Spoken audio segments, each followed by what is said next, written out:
ఈ విశాల విశ్వానికి ప్రాణం పోసే శక్తి ఏదైనా ఉంది అంటే అది కేవలం సూర్యభగవానుడు మాత్రమే.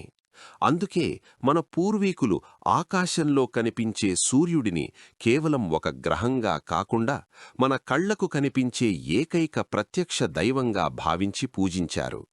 ప్రతిరోజూ ఉదయం తూర్పున ఉదయించే సూర్యుడు మనందరికీ వెలుగును పంచుతాడు. కాని మాఘమాసం శుక్లపక్షం సప్తమి తిథినాడు మాత్రం ఒక అద్భుతం జరుగుతుంది. అదే రథసప్తమి. ఈరోజు సూర్యభగవానుడి పుట్టినరోజుగా పురాణాలు చెబుతున్నాయి. అంతవరకు దక్షిణ దిశలో ప్రయాణించిన సూర్యుడు ఈ రోజు నుండి తన బంగారు రథాన్ని ఉత్తర దిశకు మళ్లిస్తాడు. దీనినే మనం ఉత్తరాయణ పుణ్యకాలం అంటాం. ఈ రథానికి 7 గుర్రాలుంటాయి. ఈ 7 గుర్రాలు సూర్యకాంతిలో ఉండే 7 రంగులకు, వారంలో ఉండే 7 రోజులకు మరియు మన శరీరంలో ఉండే 7 శక్తి కేంద్రాలకు ప్రతీకలు. ఇంతటి విశిష్టమైన రోజున మనం పాటించే ఒకే ఒక ఆచారం మన తలరాతను మార్చేస్తుంది. అదే జిల్లేడు ఆకులతో చేసే స్నానం. అసలు రథసప్తమి రోజున తలమీద జిల్లేడు ఆకులు ఎందుకు పెట్టుకోవాలి? దీని వెనుక ఉన్న రహస్యమేంటి?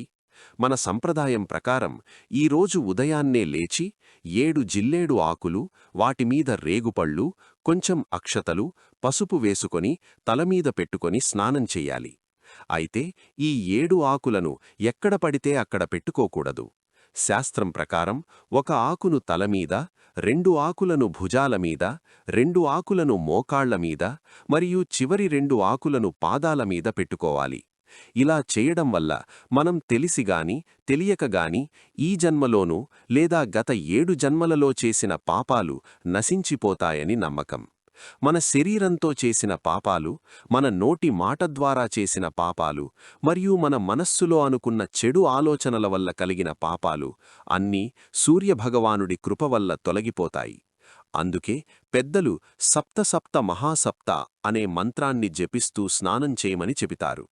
అయితే దీని వెనుక కేవలం భక్తి మాత్రమే కాదు, అద్భుతమైన సైన్స్ కూడా దాగి ఉంది. రథసప్తమి సమయానికి చలికాలం ముగిసి ఎండలు మొదలవుతాయి. వాతావరణంలో వచ్చే ఈ అకస్మాత్తు మార్పుల వల్ల మన చర్మానికి, ఆరోగ్యానికి ఇబ్బందులు రావచ్చు. జిల్లేడు ఆకులో సూర్యశక్తిని గ్రహించే విశేషమైన గుణం ఉంటుంది.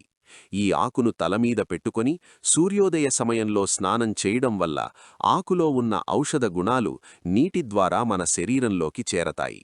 ఇది మనకు చర్మవ్యాధులు రాకుండా కాపాడుతుంది, కీళ్ల నొప్పులను తగ్గిస్తుంది మరియు శరీరానికి కావాల్సిన విటమిన్ డిని సమృద్ధిగా అందిస్తుంది.